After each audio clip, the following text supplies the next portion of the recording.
Well, again, thanks for having me. I was trying to keep up with the names popping up on the screen, and when you said I'm eminently qualified, I would disagree with that, and would not hold up in court, I'm sure. People like Josh Duhan are much more qualified in this area than me. Hi, Josh. It's been a long time. So I am not an attorney. Big disclaimers here. Not an attorney. I'm a social worker by profession, behavioral health researcher. I work at LSU as the director of behavioral and community health in the School of Public Health, and direct something called the Institute for Public Health and Justice. Most of my work has been on implementing and evaluating evidence-based practices in a broad spectrum of different areas. I'll tell you a little bit how I ended up on this particular study. Let me see how I'm going to get this to work. So where I'm from is actually started in all this work in the early 90s, and I spent most of my early years in the community trying to keep kids out of detention centers and correctional facilities, doing community-based programming. Started some of the initial juvenile drug courts here in Louisiana, and other diversion programs that we tried to look at. I became infamously famous, because nobody's going to know this yet, but I actually became famous for a dissertation work I did, which preempted the time of recognizing all the disparities. I was had in my hands a little bit under 2,000 cases that were diverted or sent to the DA's office for to go to trial. And I was able to, because of the function I had in the system, I was able to actually analyze all the predict why kids went to court versus why kids were diverted to stay out of court and avoid court proceedings. And to no one's surprise today, although this was many, many years ago, we found that certainly African American kids were sent to court more often than kids that were not of color. We also found some interesting stuff having to do with family dynamics that plays a lot into gender issues we see in the country, and becoming more aware of, certainly in the last 2.5 decades. But one of which was if you were a single mother, your kid was more likely to be sent to trial, controlling for all the other factors rather than diverted. And if you were a mother or you had a family that had more than 5 kids, you were more likely to end up in court too. Again, just barely scratching the surface of understanding what we certainly understand a lot more of today about all the bias that's in the system to make these charges. The one thing that's really relevant today, and I will say this with a lot of shame particularly, is I was a very naive, started out actually as a probation officer with one of the local courts, doing more and more social work as my career grew. But I sat in many, many meetings when I first got out of school with a judge, a prosecuting ADA, and a public defender going through the docket, and everybody determining what was going to happen to that kid before the court ever started. I had no idea what I was involved in. I was letting a whole lot of senior people model things that at this point disgust me. So I also give you that disclaimer that have certainly been on the side of practices that were less than healthy for a lot of kids. The reason that the prison system's up there is that's where I actually ended up working with the juvenile prison system for quite a while. And that's how I ended up at LSU. LSU took over all the health care for kids that were incarcerated around Louisiana when the state got sued, and rightly so, by the federal government, and under a consent decree had to revamp all the health care and behavioral health, mental health, substance abuse care for the kids that were incarcerated. So I spent quite a bit of time there. And then how I got involved in this project is actually through the MacArthur Foundation. Louisiana was a selected state in the Models for Change efforts with the MacArthur Foundation, and I had one of the rare opportunities to be a sole source funded faculty for probably almost 12 years with the MacArthur Foundation, helping do a lot of things that we did in Louisiana, including part of this was evaluating Louisiana Center for Children's Rights. What all that merged into, we became the Institute for Public Health and Justice, still exists today. In fact, our most recent release for the state, the legislature asked us to look at mental health in jails and prisons, not just the prevalence, but what's the impact of having inmates in jails and prisons that are mentally ill. Where do they come from? How long do they stay? The incidents. That's a whole subject for another presentation. So you guys are a research group, so you know this well. All good or at least decent research leads to, and it's more questions, right? So I anticipate that y'all are going to have a bazillion questions, because I do. You know, once you finish research, you always realize, oh my God, I could have done it this way, could have done it that way. Recognize the immense amount of limitations that went into your own research. I actually was laughing at myself, because putting together even this presentation, I started looking at some of the ways we describe some of the results, and I would not describe them that way again. Plus, we actually caught one of the findings that was reported inaccurately right after it was accepted, and we've tried to work with the editor to get that before it goes to hard print copy corrected. But I noticed on the electronic copy that they still have, it is still wrong. So I'll tell you what that is as well. All right, so this is all about looking at this evaluation, some of the work we did with Louisiana Center for Children's Rights. I was hoping that Josh Perry might have been on this call, but I do not see him in the list unless he popped up later. But Josh Perry was running this here in New Orleans. Started back in 2014. This as a result of a lot of reform efforts that were going on. One of the few nonprofit juvenile public defenders. It's the only one that I know of in Louisiana, but it is a nonprofit in New Orleans. And they started their holistic defense model was called the Children's Defense Team Model.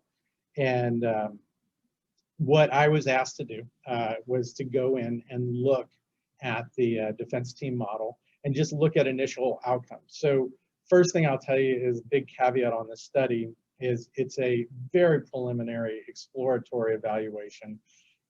I found a lot of interesting things, but both of those have been published. One was published, which was a satisfaction follow-up survey we did with kids that we created and helped LCCR do with the kids that came through their holistic defense model, and then the actual evaluation of the defense model itself. So I'm going to cover both of them probably in record speed, so we'll have plenty of time for questions. So why look at perceptions?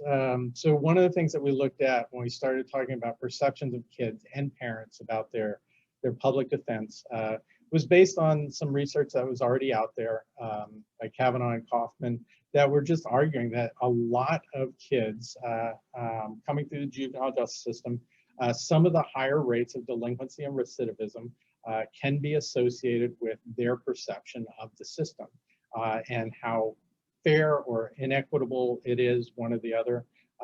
That certainly correlates a lot with some of the adult discussions around procedural justice and things like that. So we went out, we looked at, we tried to engage kids and their parents after and separately, but after they had been represented, their case was closed, and quickly after their case was closed, we tried to get them on the phone and interact with them through a survey. One of the things that Josh Perry was very firm on when he created this model is that the client's right to self-determination was critical, and he wanted to see that as a major vision, mission of the work they did with LCCR. So we asked, you know, how much did your defense team listen to you? And you'll see 0 being not at all, 4 being amazing on the Likert scale. you'll see most of the kids and most of the parents felt very listened to. Most of the team followed the directions. And when I say client, I'm talking about the kid, not the parent here. And that the lawyer then let the kid also make important decisions in their trial. And across the board, those are the averages, but there was a lot of folks that reported that they felt that self-determination. So other findings from the satisfaction survey, holistic defense, and when we asked the kids and the parents, one of the things we did was we asked them to remember the different people they interacted with. So if they interacted with just an attorney, they didn't end up in the holistic defense category, but if they could remember interacting with any one of the other members of the team, including the attorney, if they said they interact with attorney and a social worker, an attorney and the investigator, or an attorney and an advocate, any of those 4 members of the team, we put them in the holistic defense category. And I know there's lots of issues with that, but that was what we did. And what we found was clients that could identify more than just their attorney were more satisfied with their representation. Majority of the kids and the parents felt the defense teams communicated effectively and worked really hard. Is one of the things that they were rated. They rated. The ones that were dissatisfied, less satisfied, also kind of noted similarly that they could have worked harder, they could have communicated better. So that seems to be a teetering point to satisfaction of those 2 elements. One of the things we also found is kids that reported having a IEP or 504 accommodation plan or any mental health diagnosis were also positively correlated with higher rates of satisfaction. So you can imagine the more complex the case, the more social work involvement, more investigator involvement, they were just more satisfied. They felt more engaged by the team. Age of the clients was positively correlated with satisfaction. So older kids were more satisfied than the super younger kids. We didn't have a lot. These ends are very small, so take it for what it's worth. The extended period in terms of how long they were in services also was correlated with the longer they were in service, the more satisfied they were with the defense model.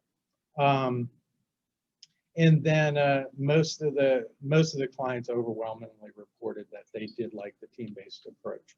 So that was the satisfaction gloss view of that, and take it for what it's worth. The end. Well, let me just say real quickly on the end, because I know somebody will very astutely ask about the end. When we talk about the sample, that overall sample of 64 broke down into, sorry, read the wrong study. And I'm sure everybody read this before.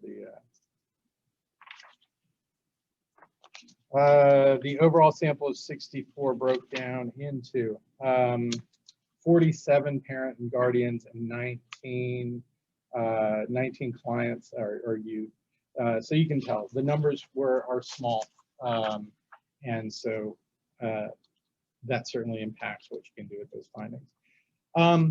The bigger study that was just published was the holistic representation in juvenile defense, and that's the evaluation of that team at LCCR. So why the study? Research shows poor oversight, minimal funding, lack of standardization. I'm not telling anybody that's worked in the public defense world anything that they haven't already known about their own system, but it impacts timely and adequate counsel for kids in the juvenile justice system.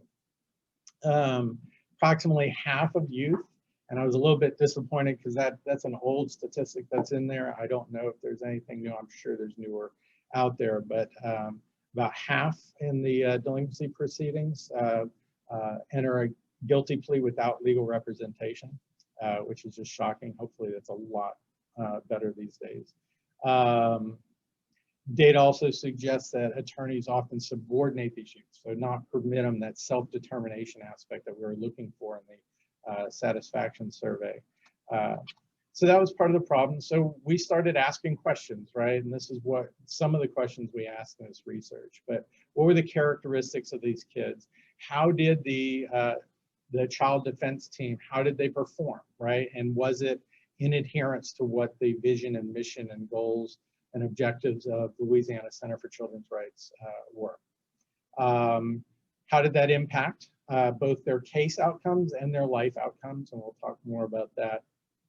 But also, then could we compare those? And we did some cursory comparison between the Louisiana Center for Children's Rights, the outcomes of their holistic defense team versus the outcomes of what would be considered traditional defense, public defense throughout the state by comparing to some of the state data. So the sample, we looked at a very purposeful sample of 1 year of kids that were that engaged the system, giving and their cases were closed within within a year or within the year. So we looked at all the case closures within that year so that we had the entirety of their case information. Most were anyone that was age 17 or younger at the time of case closure were considered for the study. Those that were 18 and older, certainly those were adults, and they had to be younger than 17 by Louisiana law back then to even be represented by a juvenile public defender. We looked at intake forms, we looked at case closure forms, and then we compared that. The state system is Defender Data software that all public defenders enter their case information into. And we compared those. We found 308 cases that were matched on all three of those sources that we could track over time. There was 32 that couldn't be matched, so we removed from the study. The results that we ended up with looking across those data points, approximate age, average age was about 15 at intake, mostly African American, and mostly with a big exclamation point. We're going to talk more about that. Mostly male and mostly identifying as heterosexual in their self-report. 55% of the clients delinquent felony grade, so just over half. And then the others, a smaller group, misdemeanor, very small group, status offense cases, and then the life without parole felony grade cases, just a very small sample of them as well. So results, in terms of where did these kids come from? Not shocking to anybody, I'm sure, on this call. Most were from school arrest, or not most, I shouldn't say most, sorry, about a third. But then the attorneys, when were they appointed? So 62% appointed at the point of the initial hearing. The remainder of the group was appointed, big group, after the initial custody hearings. For the continued custody, they were appointed, or post-disposition appointments were a very few. And then less than 1 in 10 were from the status offense system here. We call it FIN, Families in Need of Service, where they attorneys and the defense team became involved. So how did the attorneys perform? So one of the things that we looked at is what were they doing, and we could tell by some of the forms that the attorneys filled out. We could tell what was done. So we tried to quantify, which is a big issue for any research, is, you know, what is the dosage that is received? So we know that 73% attorneys in 73% of the cases submitted an investigation request. So that extra member of the holistic team, the investigator, and then client services with either the social worker, the advocate, more often not an educational advocate or a social worker. They got requests from the attorneys in 79% of the cases. So a whole lot of referral to the other members of the team. Offering oral motions, 41% of the cases, written motions filed in 16%, formal disposition hearings with the attorney present in 12%, and then writs and appeals in about 8%. I don't know what that looks like. I'm not an attorney, so I don't know what that looks like in reality against the other public defenders on here. I'd be very curious of y'all's thoughts when we get to the discussion on all this. When we talk about the investigator role, so you had the attorney, then you had the investigator. 74% witness statements, 50%, what were they doing? They were collecting records on 50% of the cases, photographs on 28% of the cases, and then other investigative procedures in 14% of the cases. The service staff, which would be either a social worker or an advocate, typically, like I said, an educational advocate, referring for psychosocial assessment in 42% of the cases, 81% working with kids to enroll, re-enroll, or get into alternative education programs. And so 81% of the cases were in some form of educational program by the time the case closed. 11% were represented at expulsion hearings, and I'll tell you about some of the outcomes of all that in a second. 41% assisted with additional education supportive advocacy like 504, IEP, individual education plans, helping with transportation, whatever else was needed to support their educational endeavors. Refer to mental health providers, 25% of the cases, and then vocational training, about 16% were referred to those kind of programs. So that's what the service staff were highly involved in. So what did that translate into? All this staff work, all this dosage of stuff, what did it translate into? About 36% favorable adjudication outcomes. So you can see the breakdown here. So I'm not going to read it all, but just the number that were null pros, found not delinquent by the judge, pled to lesser misdemeanors, lesser felonies, dismissed by the judge. All of those things that we considered favorable, more favorable outcomes. So a fair amount, right? Over a third of the cases got a more favorable outcome. Again, how does that compare to other juvenile public defense is a great question for us to discuss. Then if it went to, in terms of initial dispositions, what was going on there? How many kids got active probation versus suspension of at least all or part of their the original disposition? Commitment, you can see about a little bit over 1 in 5 ended up in state custody. And then this small group that also ended up on inactive probation. Outcome-wise, over half, right? So 56% early termination of their probation. So that's an interesting outcome, certainly to look further at. There were certainly those that also received extension of their probation. Those that were on low supervision, basically inactive probation, not really being supervised, they basically stayed until their end date. There's very little interaction between the court and those kids anyway. In terms of those that went to a secure facility, the average length of stay was 2.38 months in custody. And when we compared that to just the overall custody average, they ended up staying about a half month less than than average disposition in the same courts.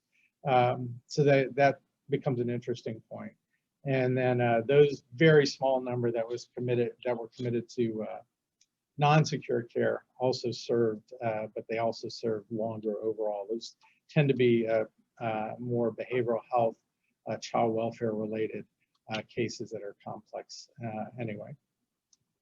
We also looked at life outcomes. So not only did they fare pretty well in court, but if you look at, again, their enrollment and education programming, we've already mentioned that.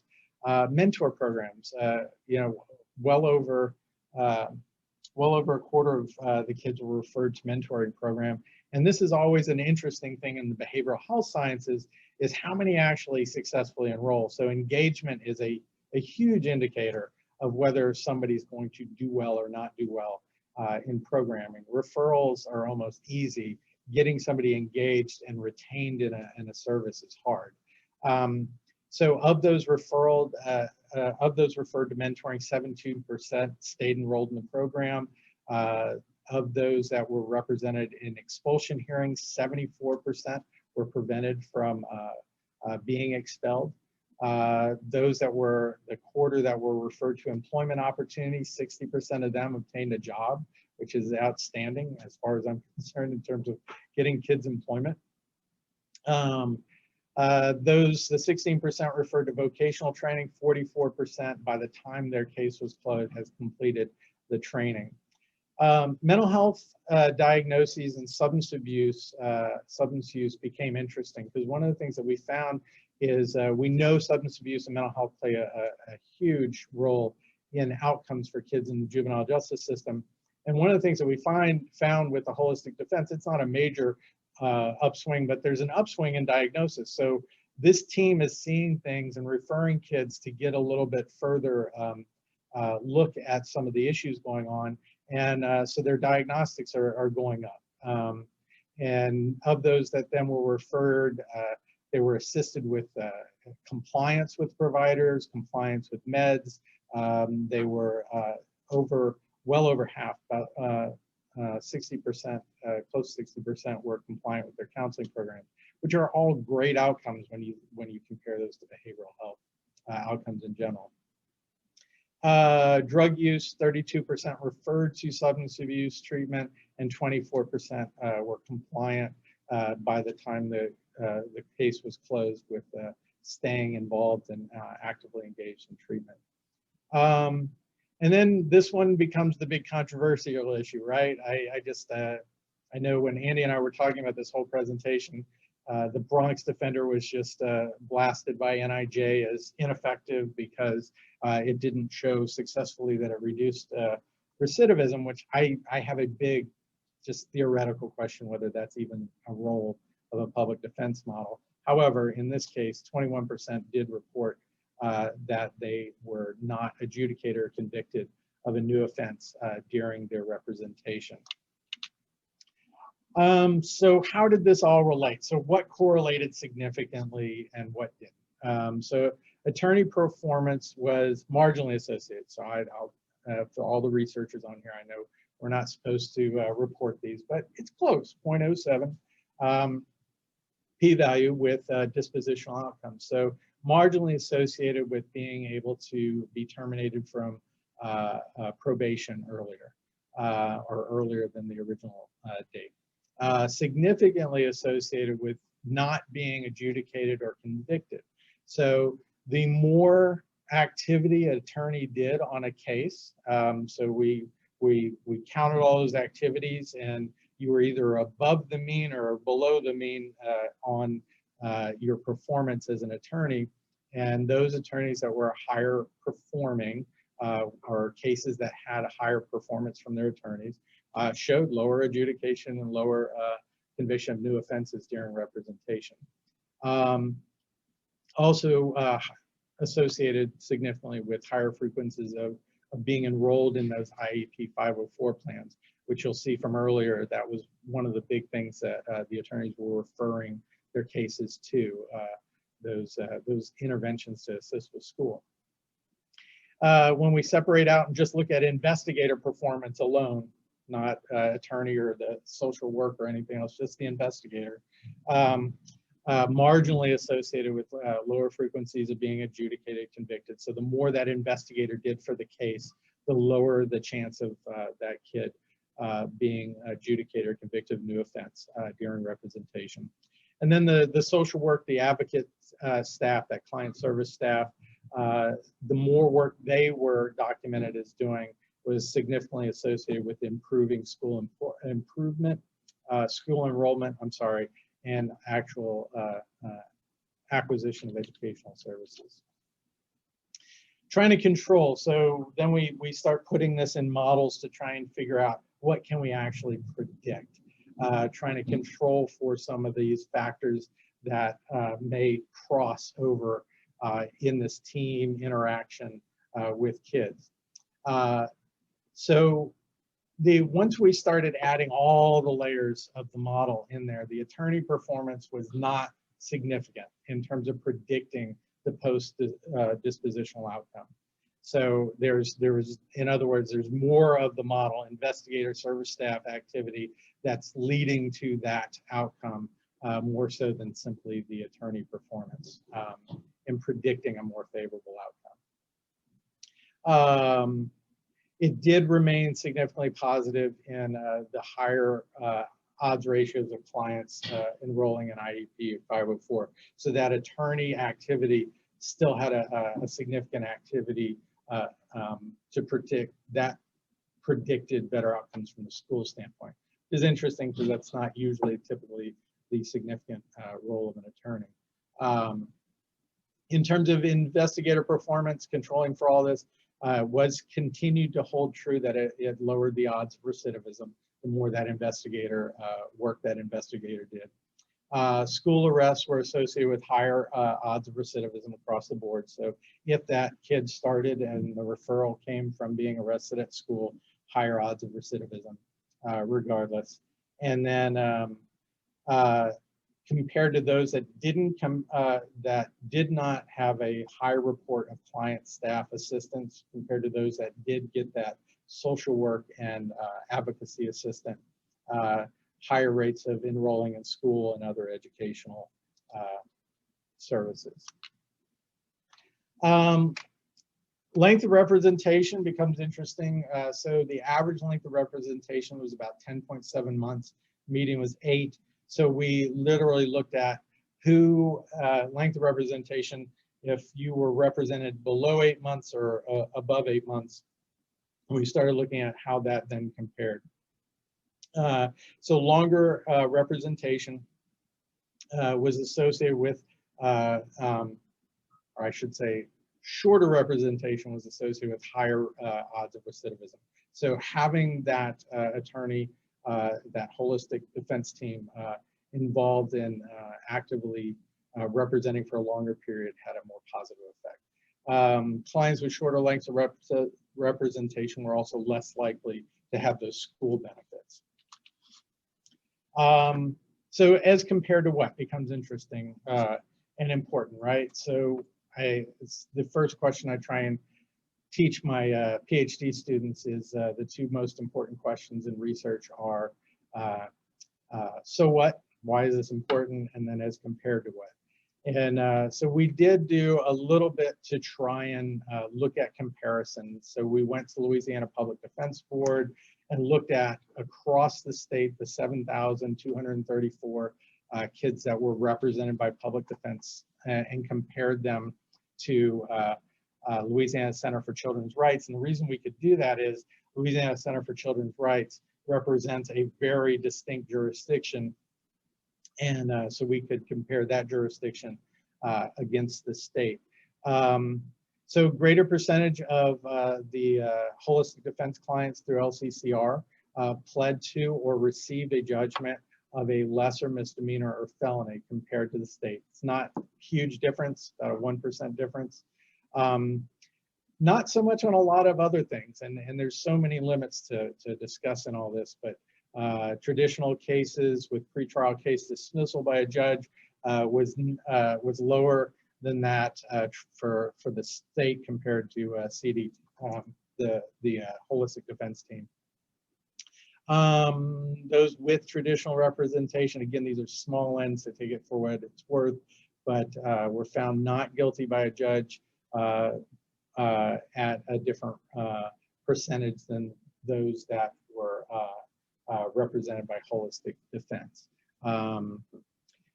Not comparing apples to apples here by any stretch of the imagination. That's certainly room for a lot of discussion from us.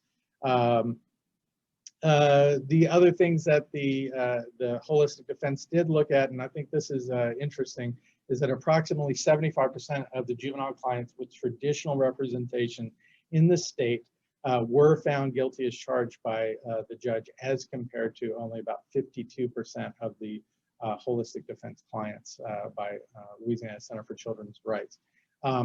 That, by the way, that 52% is one of the corrections we did in the article. There was a misprint. It says 9%.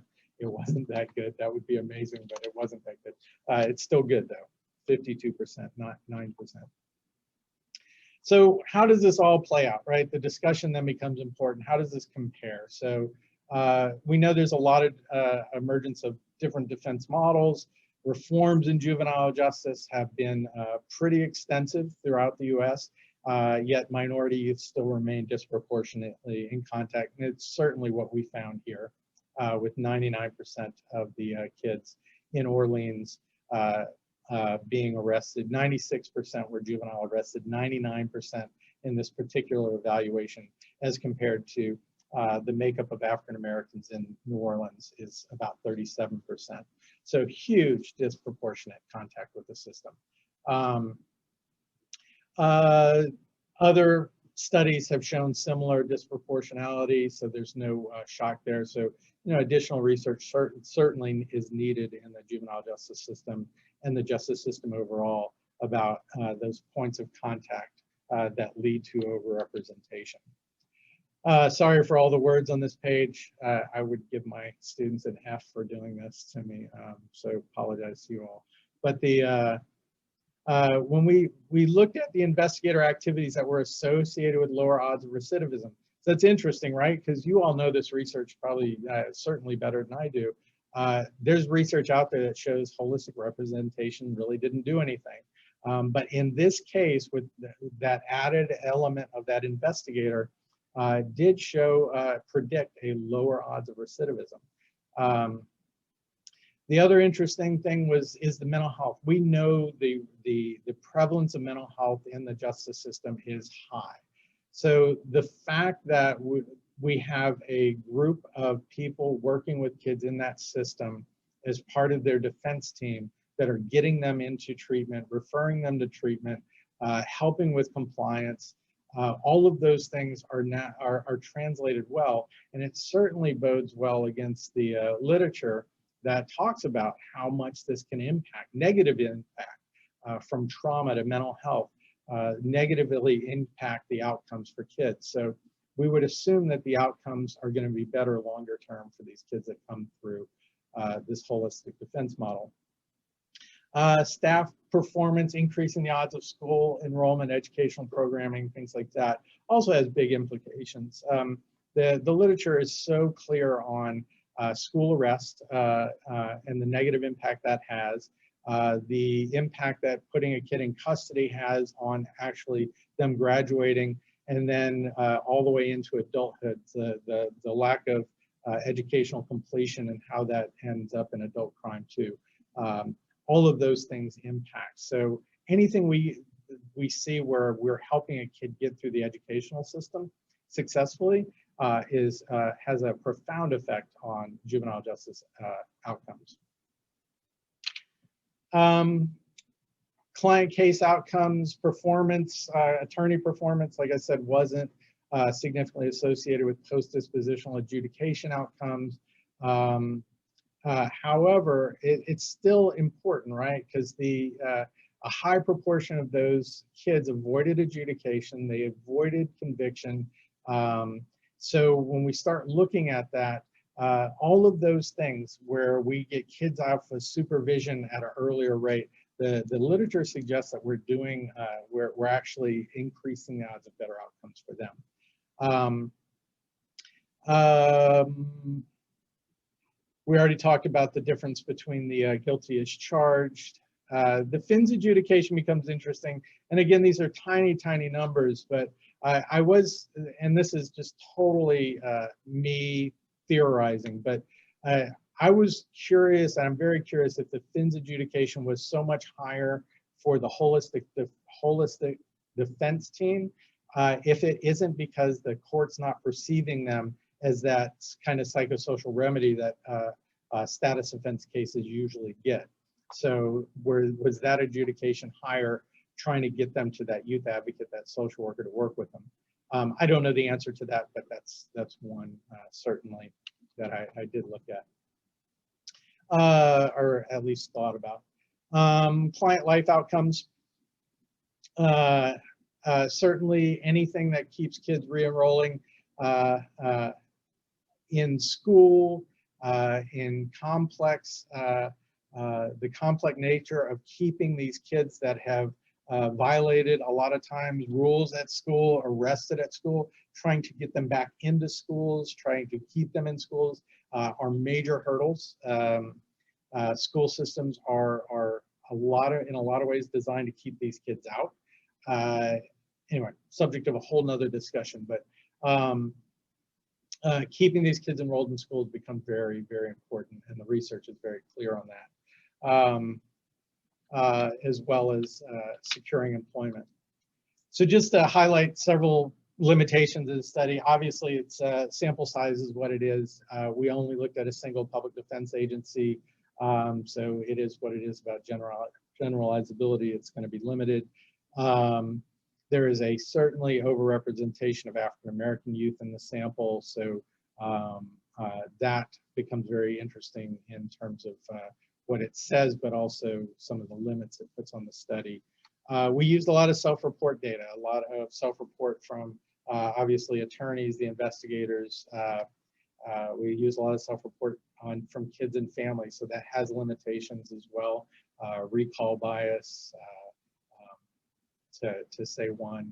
And then many of these outcomes are judge jurisdictional dependent, right? So although this is one jurisdiction when we're looking at it, the judges, there's multiple judges, they all approach these things differently. And then when we're taking the New Orleans example and comparing it against the rest of the state, that just gets worse. Multi-jurisdictions, multi-judges with a pretty wide array of how they approach juvenile cases. And then last but not least, certainly want to make recommendations, particularly this group, about research. There's not much out there on juvenile justice representation, so anything we can get out there in the literature would be outstanding. The methods and dosage that really define what holistic defense needs a lot more attention than what this study gave. This was just a start. Really looking at comparisons, and I put randomized control in here, and I as soon as I put it in there, I'm like, how ridiculous is that? I don't even know if it's possible. How do you randomize kids that are appointed attorneys, especially public defenders? I'm sure it might be possible. Anyway, it has its own issues. And then, what is the real cost? Certainly having all those members of a team costs a lot. We already know juvenile defender offices struggle. So what is the real benefit compared to the cost needs to be really examined here. And with that, I'm going to take a deep breath, hush, so I can get to y'all's questions. Thank you, Professor Phillippi. This is immensely enriching. I have a bunch of questions stored up of my own, but we do have a couple in the chat, and if anybody else has some burning ones, please do add them. So Josh Doan asked a couple of things. He first asked a couple of good questions. He says, I hope I didn't miss this. How good was the data? Did the staff struggle to collect everything they were supposed to collect? So that's a great question. So one of the things I've got to give hats off to Josh Perry in this situation, because a lot of this revolves around leadership and vision, mission, and how well it's supervised. And Josh made data a major part of how he supervised, and he wanted things counted. And a very wise person told me many years ago when I got into this field, he said, it kind of boils down to, if you count it, it's important. When you count it, when somebody says you need to count X, the importance of it goes way up. So Josh did a very good job asking his attorneys to follow it.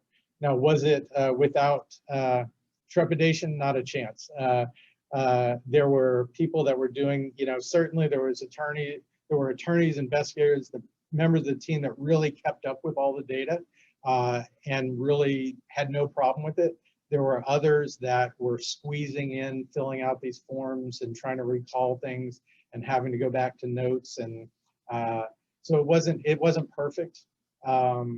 And it does take time, right? And we heard that loud and clear, especially from the attorneys. I've got so much time in a day, and you're asking me to fill out yet one more form. And they did it. They put up with us for about a year, year and a half, and I appreciate them doing it, but it is a big ask. Yes, Mr. Perry's penchant for rigorous data collection certainly precedes him. Josh, you put another question in here about rearrest and reconviction rates, but I see you've also turned on your camera. Do you have any comments that you wanted to add verbally? I'm happy to. I agree with you, Andy. This is great research that we've really needed. And it's great that Josh Perry and that whole team and you, Professor, buckled down and did it, because especially on the juvenile side, we do across the country share a belief in holistic representation. And we should check ourselves and also, know whether it works and then be able to prove it, because as you said, it costs more. So I hope there's going to be a lot more research building on what you've done, which is a great foundation. And more of us need to do what Josh Perry did, which is really lay out a system to collect important information and then make sure that we do it, which is really hard to do. So I appreciate it. I'm sure everyone else does too. And Josh, that's a great question about the 3 to 5 year rearrest rates. I don't have a means to look at that. It'd be fascinating.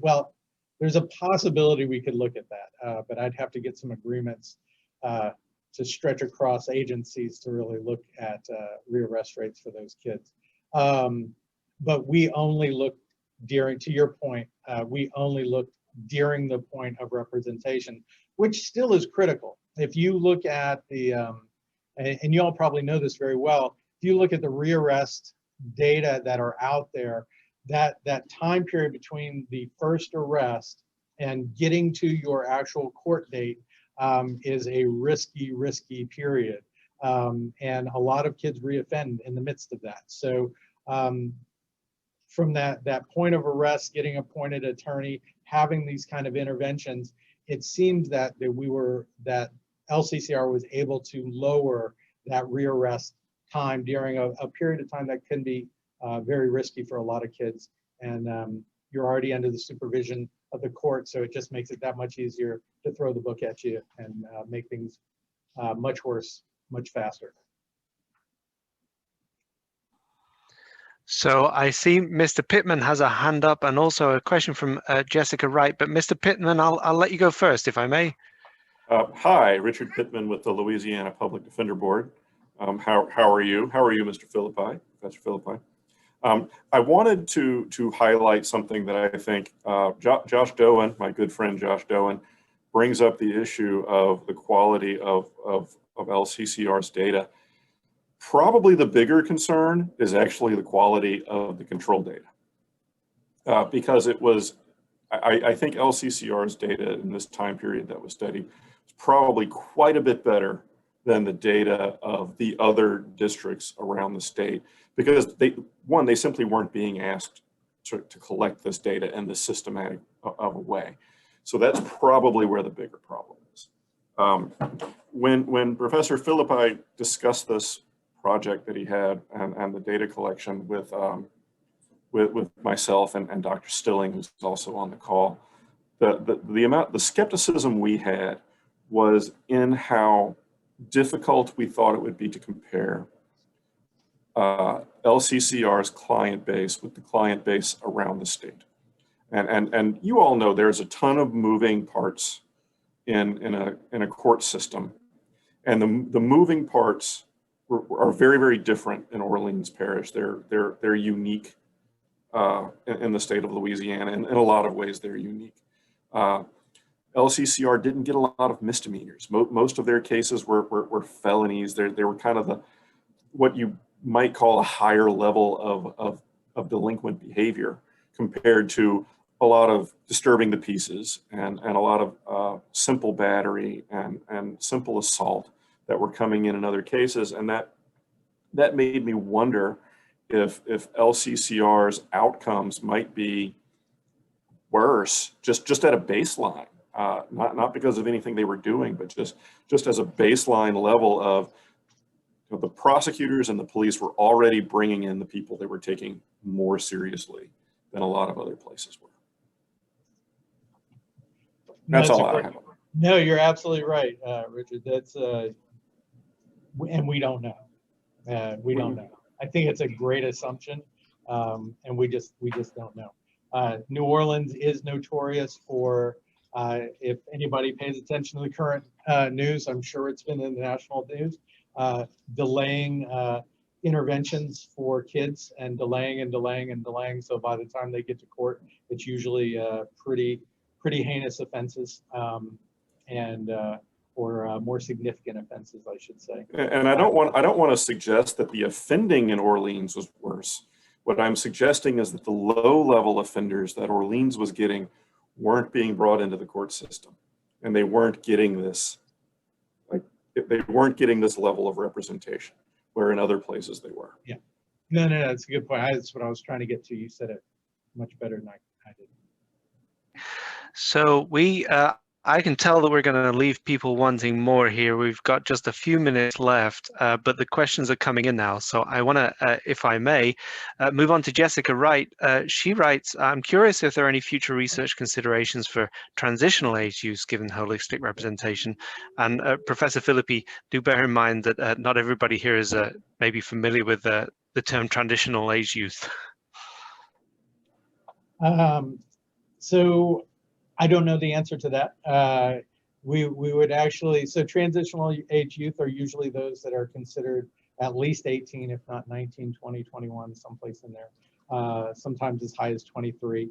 The term differs greatly. So this would be a huge research issue as well. We haven't operationally defined transitional age consistently across studies, so that would be a big part.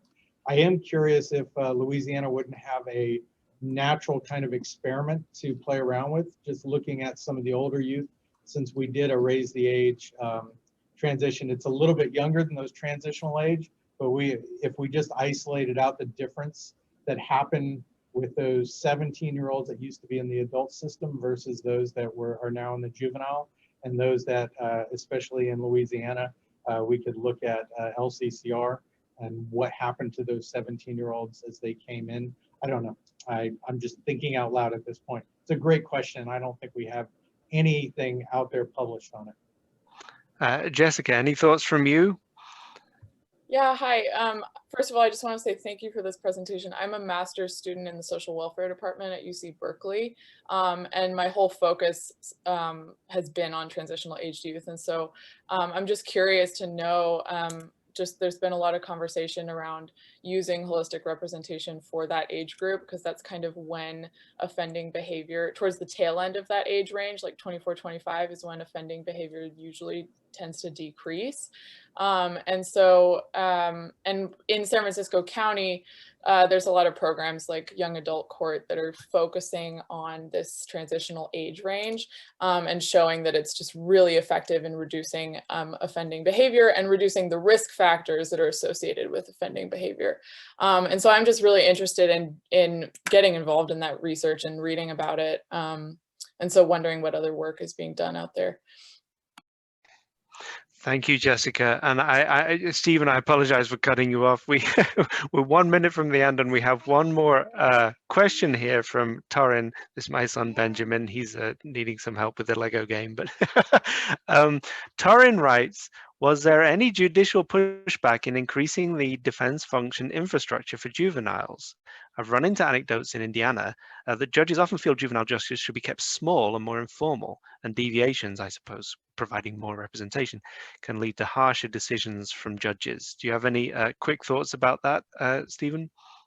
You know, I don't know that. That's a great question for Josh Perry when he was starting this whole thing up. I don't know offhand, but I can tell you the outcome must not have been too bad, because the new courthouse in Orleans actually relocated space for their whole operation, which I know a lot of public defenders struggle to even get a an office building someplace near a court, and they've got a whole wing of the building. So somebody must have liked what they were doing.